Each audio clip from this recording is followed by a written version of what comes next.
gostaria de compartilhar com vocês, então, a primeira bem-aventurança que Jesus nos apresenta aqui em Mateus 5, no verso 3. Abra a sua Bíblia, Mateus capítulo 5, verso 3. Encontrou o texto bíblico? Vamos ler a uma só voz. Bem-aventurados os pobres de espírito, porque deles é o reino dos céus. Somente as vozes femininas.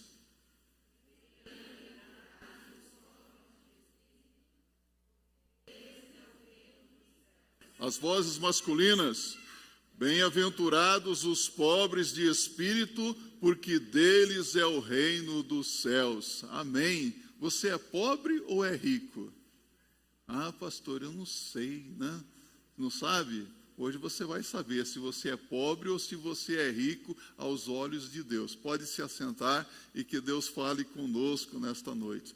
O Sermão do Monte, nos seus capítulos 5 a 7 aqui, é provavelmente o trecho do Novo Testamento, do Evangelho de Mateus, mais conhecido, mas também talvez seja o menos compreendido e obedecido pelos cristãos, não é?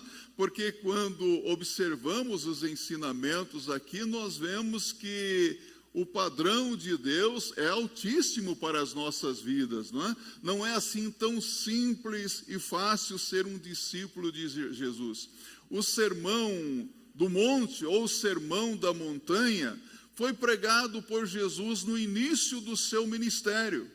Logo após o seu batismo no Rio Jordão por João Batista, a tentação que ele sofreu no deserto pelo diabo, então o Senhor Jesus Cristo, ele proferiu este sermão ao anunciar as boas novas do reino de Deus. Jesus iniciou o seu ministério anunciando a chegada do reino de Deus, trazendo uma boa notícia, dizendo que o reino de Deus estava às portas, alertando, exortando. A Bíblia diz aqui em Mateus capítulo 4, no verso 23, e percorria Jesus toda a Galileia, ensinando nas sinagogas e pregando o evangelho do reino, e curando todas as enfermidades e moléstias entre o povo.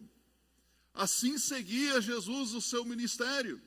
Mas antes de analisarmos aqui as bem-aventuranças do Senhor Jesus Cristo, eu gostaria de convidar você a atentar para os 2 primeiros versículos desse capítulo 5.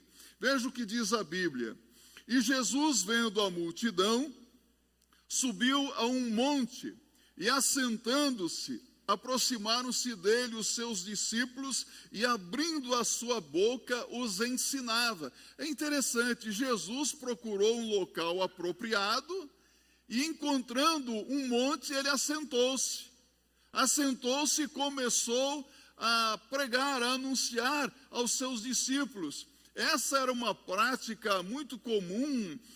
Os professores da época de Jesus, tradicionalmente, eles se assentavam nas sinagogas e escolas para ensinar os seus discípulos. E Jesus faz o mesmo.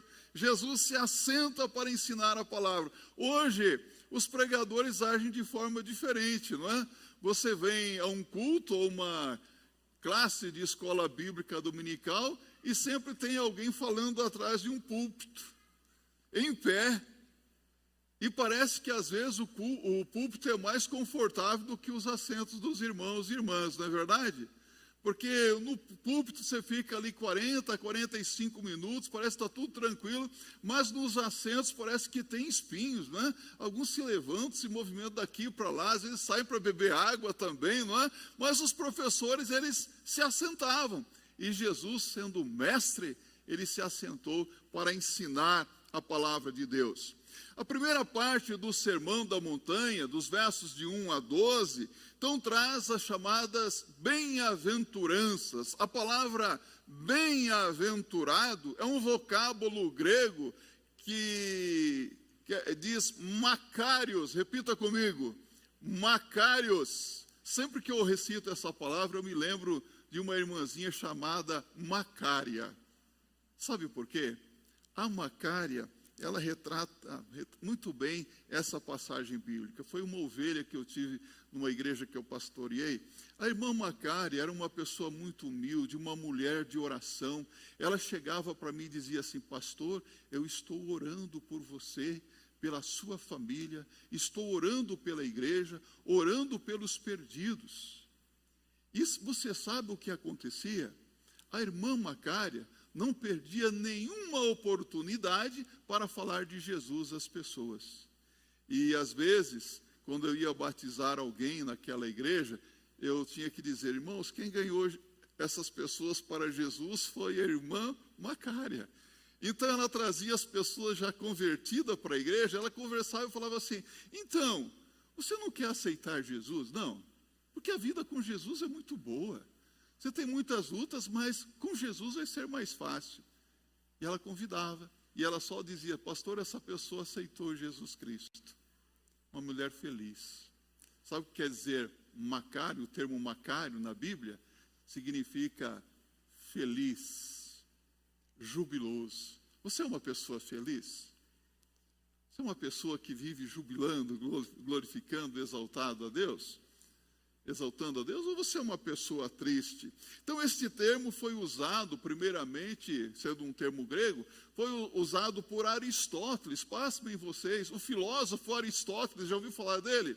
Aristóteles usou Macários para explicar a felicidade que tem uma pessoa que experimenta uma bênção divina. Que coisa! Quem experimenta uma bênção divina é Macários, ou seja, é feliz, experimenta a graça de Deus na sua vida. Há pessoas que, sendo ricas, pensam que são os mais bem-aventurados da face da terra, né? Porque tem poder aquisitivo, não falta dinheiro na conta corrente, está cercado de bens materiais, mas uma pessoa sendo abastada financeiramente, tendo uma boa estabilidade econômica, se não for um crente em Cristo Jesus, é uma pessoa paupérrima, é uma pessoa pobre aos olhos de Deus. Por outro lado, há aqueles que, sendo pobres, podem achar que são pobres espiritualmente, mas tem muito pobre orgulhoso, não é verdade? Há pessoas que são pobres e almejam conseguir riquezas e fazem tudo o possível para ficarem ricos e, segundo a palavra de Deus, acabam caindo no laço do diabo. Quantas pessoas que estão com a vida assim arruinada por causa dessas coisas. O Senhor Jesus Cristo nos mostra que o crente é aquele que perde muitas vezes para ganhar. Jesus diz em Mateus 10:38, e quem não toma a sua cruz e não segue após mim, não pode ser meu discípulo. Tomar a cruz, diz o Senhor Jesus Cristo. Então, acompanhem comigo aqui essa bem-aventurança. O Senhor Jesus Cristo diz: bem-aventurados são os pobres de espírito, porque deles é o reino dos céus. Então, o reino dos céus é algo que nós tomaremos posse no futuro.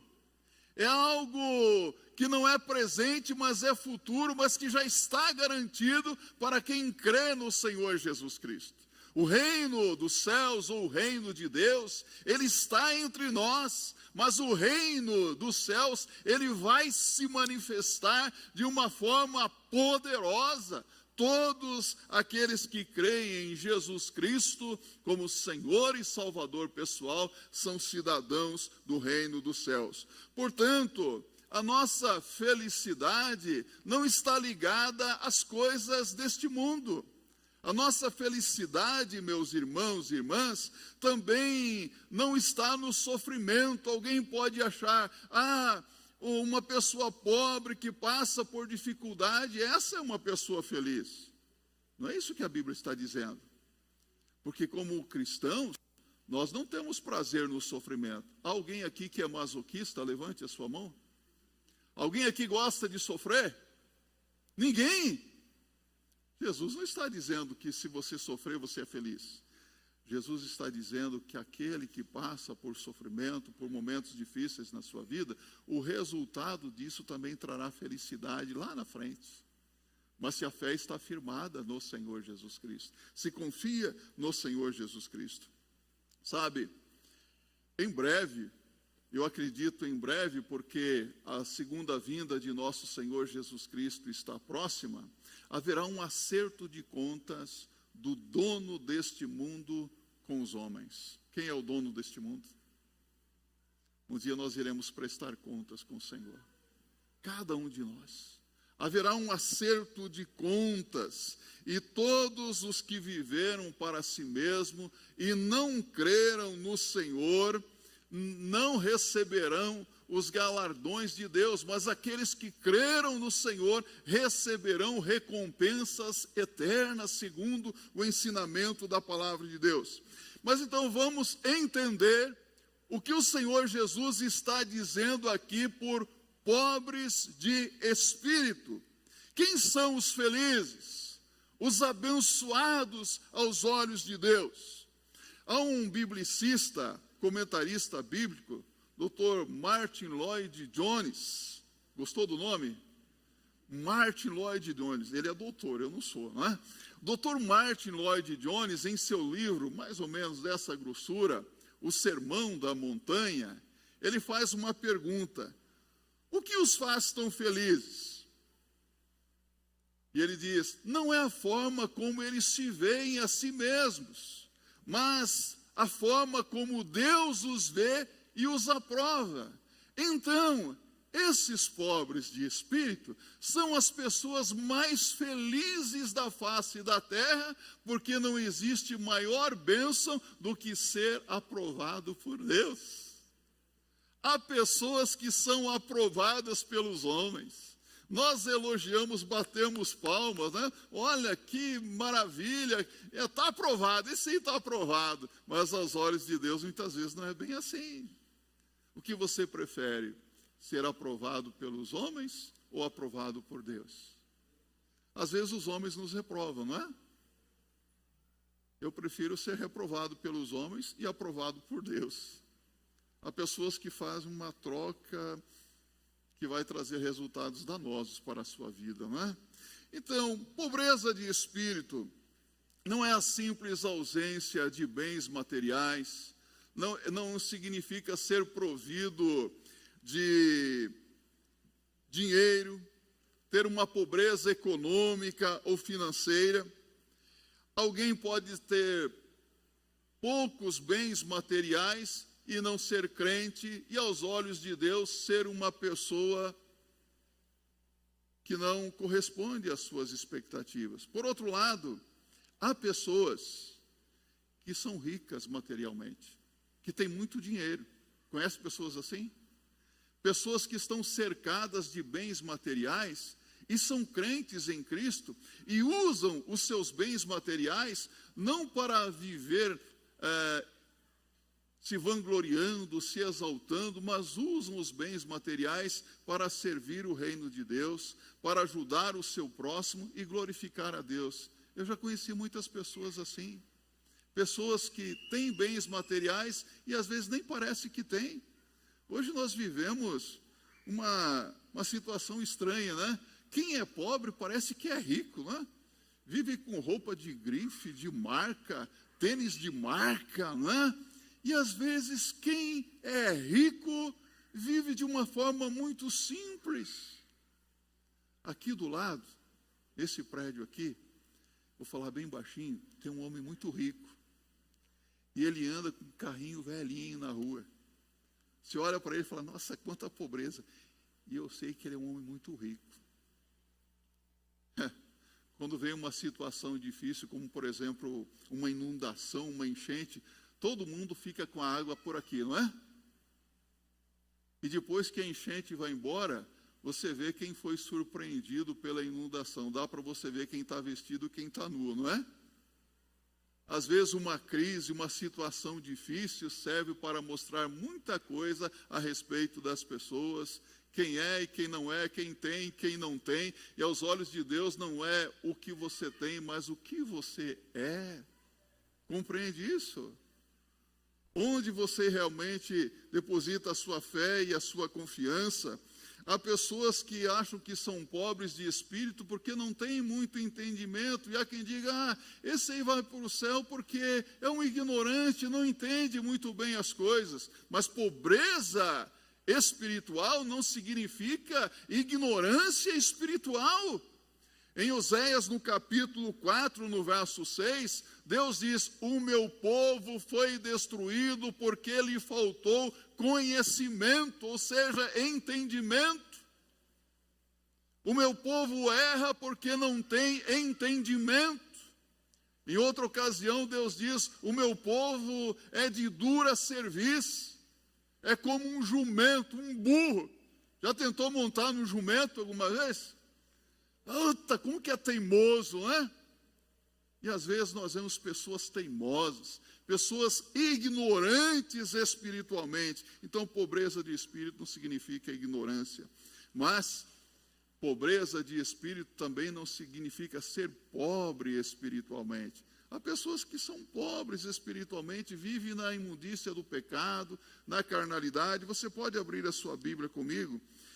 Em 1 Coríntios, no capítulo 3, nos versos de 1 a 4, quando o apóstolo Paulo exorta a igreja de Corinto por causa da sua situação espiritual muito pobre, o espírito mundano que causava dissensão, contendas naquela igreja.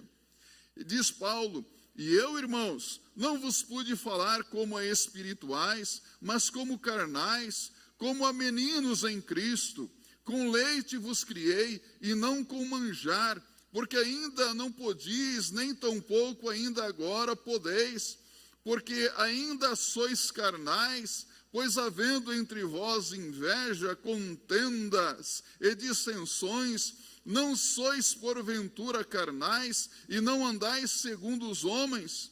Porque dizendo um, eu sou de Paulo, e outro, eu de Apolo, porventura não sois carnais?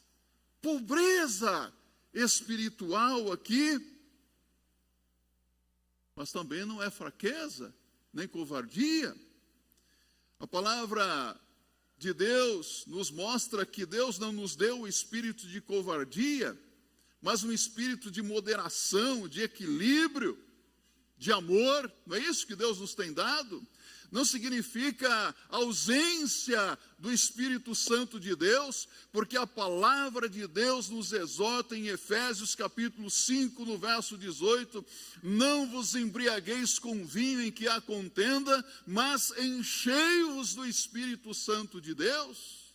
Então não é ausência da presença do poder do Espírito Santo de Deus, porque nós temos o dever de estarmos sempre cheios do Espírito Santo. É um imperativo.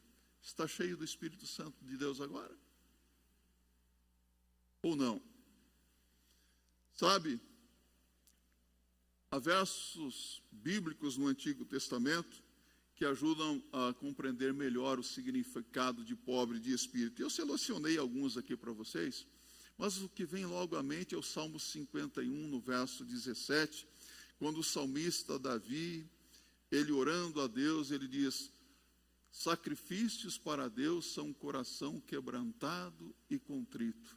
A um coração quebrantado e contrito não desprezarás, ó Deus. Deus não despreza um coração quebrantado, um coração contrito. Quebrantamento. Qual foi a última vez que você teve uma experiência de quebrantamento diante de Deus? Já se quebrantou diante de Deus? Já se humilhou diante de Deus?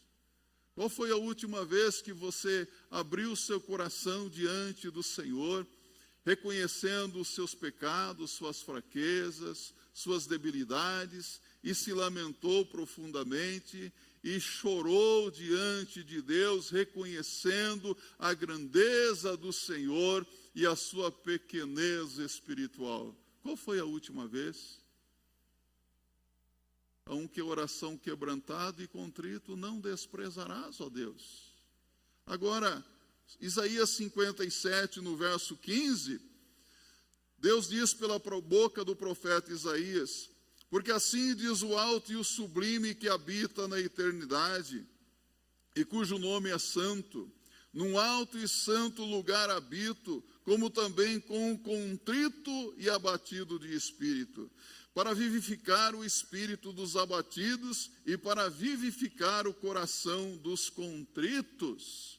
Um pouco mais à frente, Isaías 66, no verso 2, diz o Senhor: porque a minha mão fez todas estas coisas, e assim todas elas foram feitas, diz o Senhor. Mas para este olharei, para o pobre e abatido de espírito, e que treme diante da minha palavra. Para quem que o Senhor vai olhar?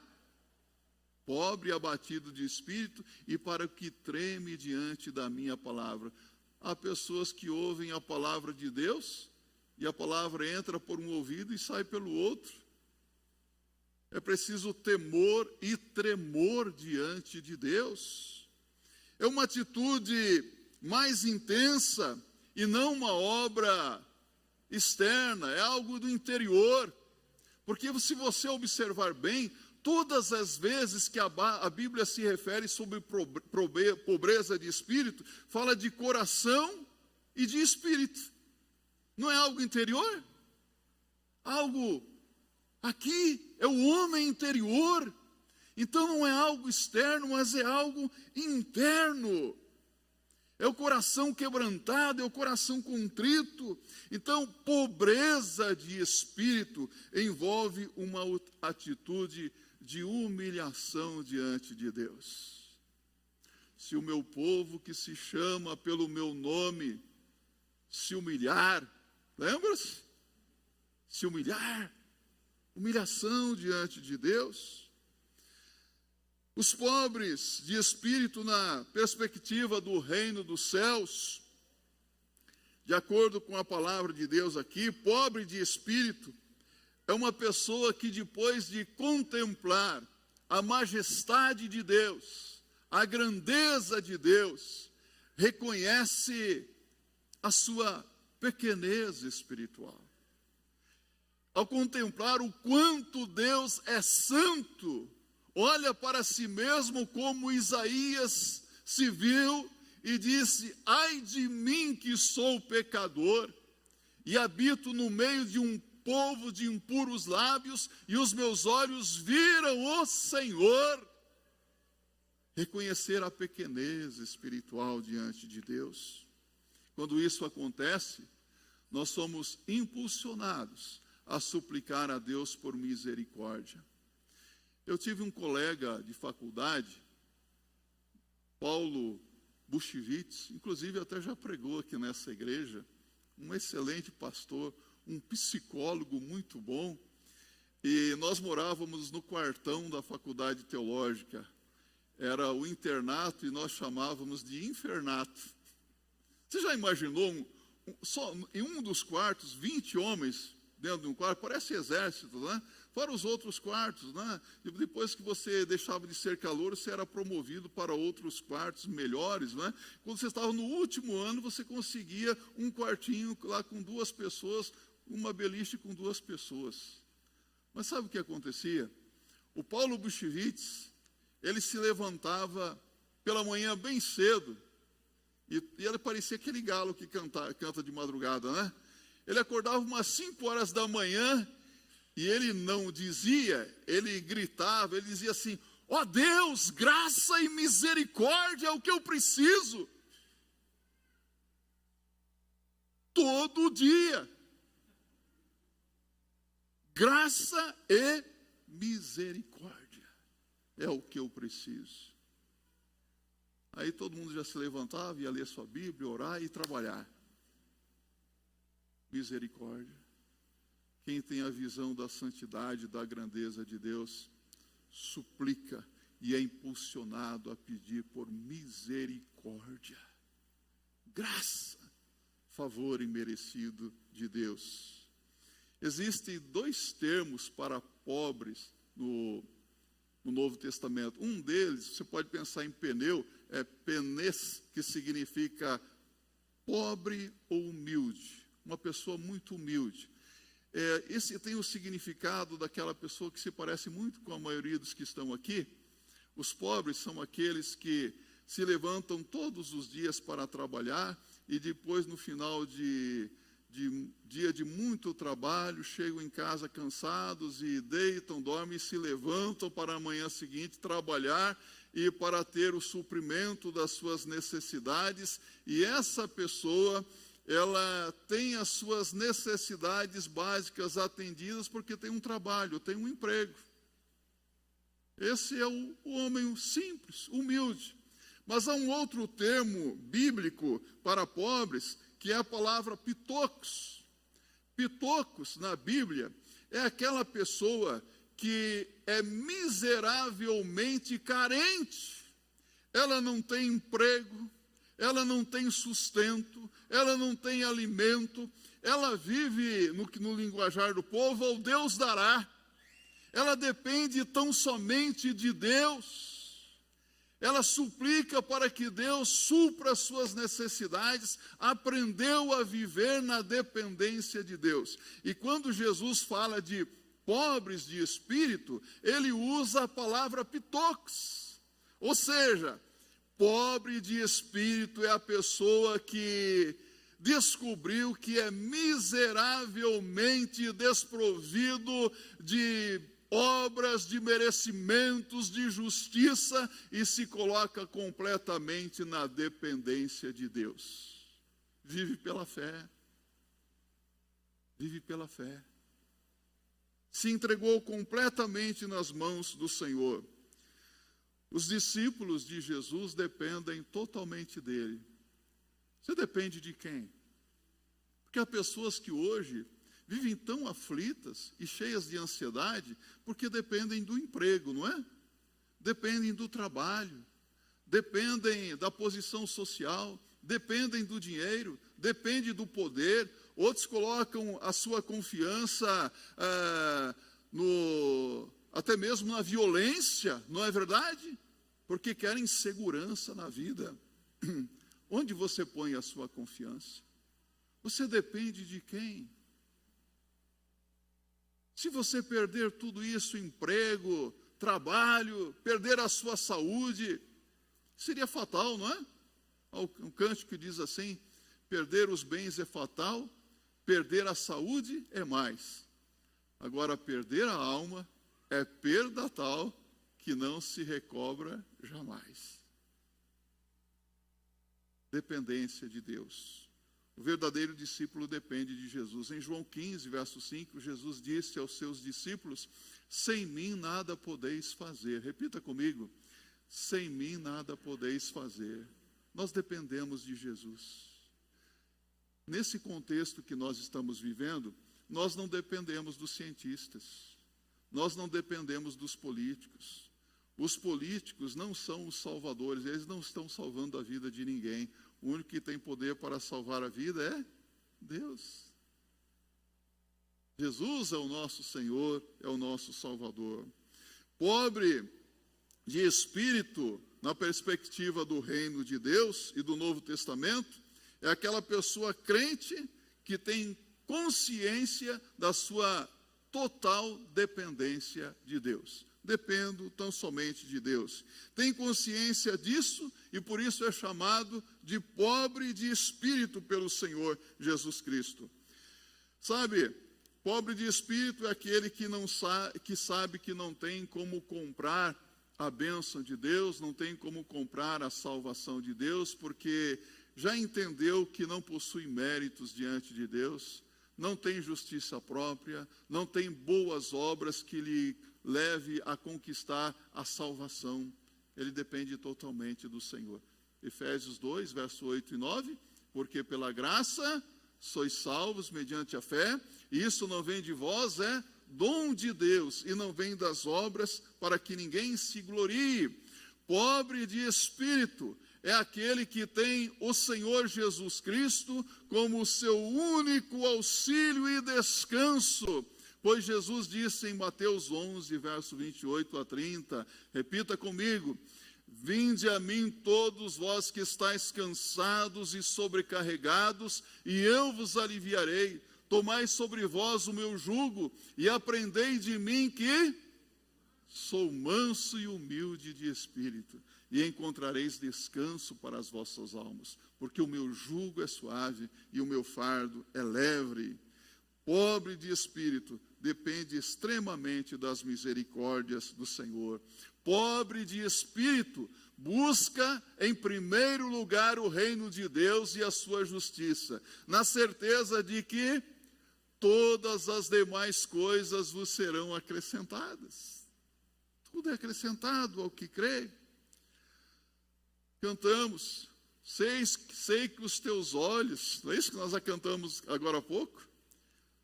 Sempre firmes permanecem em mim. Os olhos do Senhor estão sempre sobre aqueles que nele confiam. Nas horas da provação, Deus ouvirá com atenção as suas orações. Onde é que está isso? Está em 1 de Pedro, capítulo 3, no verso 12. E eu quero caminhar para a última parte da nossa reflexão nesta noite, mostrando como devem agir, então, os pobres de espírito. Por que devemos agir como pobres de espírito, segundo a palavra de Deus? Primeiro, porque Deus vai agir com misericórdia e justiça para com os pobres de espírito. Está aqui, Isaías capítulo 11, no verso 4.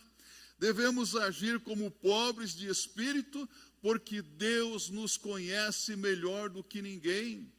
Deus conhece as nossas lutas, Deus conhece os desejos do nosso coração, Deus conhece quais são as nossas necessidades, Deus conhece o que está gerando preocupação e ansiedade no seu coração neste exato momento. Ele está olhando para você e Ele sabe o que você mais precisa.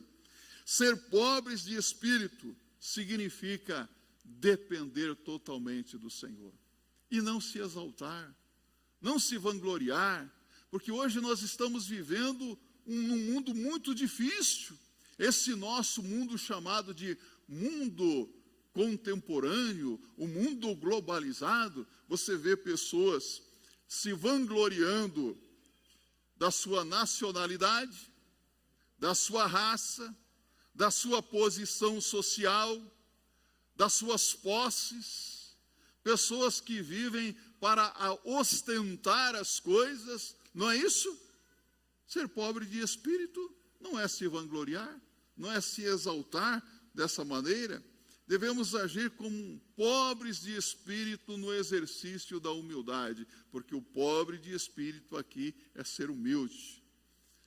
Quantas pessoas humildes no nosso meio, não é? Você conhece reconhecer alguém que é humilde aqui dentre nós? Conhece algum humilde aqui? Você sabe que, alguns anos atrás, em uma igreja, havia um membro da igreja que era muito simples, atencioso com todos, a humildade em pessoa. Então, os membros da igreja se sensibilizaram com aquele crente, falaram: nossa, nós precisamos fazer alguma coisa para honrar esse homem que é tão humilde no nosso meio. Então tiveram uma ideia: vamos fazer uma medalha de honra ao mérito. E então confeccionaram uma medalha de honra ao mérito, e um dia tal, num culto, chamaram o irmão: nós estamos aqui muito tocados por sua humildade, e nós queremos então honrar você, a quem honra, honra, e lhe dar esta medalha de honra ao mérito. E colocaram aquela medalha de honra ao mérito no peito daquele senhor, e ele, ok, obrigado, saiu. Todos ficaram felizes. E no domingo seguinte, lá estava o irmão com a medalha de honra ao mérito no peito. E passou um mês e ele continuava com aquela medalha de honra ao mérito, parecendo aquelas correntes que as irmãs colocam aqui de ouro, aqui, né? Alguma coisa assim, não é? E você sabe que 3 meses se passaram e ele continuava com aquela medalha de honra ao mérito. E as pessoas estranharam aquilo, ninguém falava mais nada. E até que um dia ele pediu a palavra e disse: meus irmãos, eu gostaria de agradecer a medalha que vocês me deram. E eu tive uma ideia brilhante. Então eu decidi escrever um livro. E esse livro já está pronto. Se vocês quiserem, podem adquirir ali na porta. Eu escrevi um livro sobre como cheguei a ser humilde. Como cheguei a ser humilde. Há pessoas que parecem humildes, mas não são. Há pessoas que não parecem humildes e são. Quero finalizar pedindo a sua atenção para Lucas 18, 9 a 14, a parábola que Jesus contou sobre 2 homens que entraram no templo para orar. Um publicano e um fariseu subiram ao templo para orar. E disse também esta parábola a uns que confiavam em si mesmos, crendo que eram justos, e desprezavam os outros. 2 homens subiram ao templo para orar, um fariseu e outro publicano. O fariseu, estando em pé, orava consigo desta maneira: ó Deus, graças te dou, porque não sou como os demais homens, roubadores, injustos e adúlteros, nem ainda como este publicano. Jejuo 2 vezes na semana e dou os dízimos de tudo quanto possuo. O publicano, porém, estando em pé de longe, nem ainda queria levantar os olhos ao céu, mas batia no peito, dizendo: ó Deus, tem misericórdia de mim, pecador. Digo-vos que este desceu justificado para a sua casa, e não aquele, porque qualquer que a si mesmo se exalta será humilhado, e qualquer que a si mesmo se humilha será exaltado. Jesus diz no verso 12 que um homem voltou para a sua casa justificado e o outro não. Não é isso que Jesus está dizendo aqui? Por quê? O fariseu da história contada por Jesus aparentemente tinha uma reputação intocável, irrepreensível. E ele mesmo se exaltava, dizendo: não, eu sou bom mesmo, eu sou o cara, eu não sou como os demais homens, roubadores, adúlteros, desonestos, nem como esse publicano que está ao meu lado. Mas o publicano, estando no templo, nem ousava levantar os seus olhos aos céus, mas batia no peito, dizendo: ó Deus, tem misericórdia de mim, que sou pecador. Esse saiu para a sua casa justificado. Como dizes tu: rico sou, e estou enriquecido, e de nada tenho falta, e não sabes que és um desgraçado, e miserável, e pobre, cego e nu. Apocalipse 3:17, disse Jesus aos cristãos da igreja de Laodiceia. Então, cuidado. Até mesmo membros de igreja podem ter o seu caráter manifestado de uma maneira negativa. Não se contente em ser apenas um membro de igreja. Não se contente em ter o seu nome escrito no hall de membros da Igreja Batista do Brooklyn. Se certifique diante de Deus se o seu nome está escrito no livro da vida. Se certifique diante de Deus que você realmente é pobre aos olhos de Deus, pobre de espírito. Se certifique que você reconhece a sua pequenez espiritual. E certamente você será bem-aventurado, bem feliz, hoje e para todo sempre. Que assim seja, para a glória de Deus.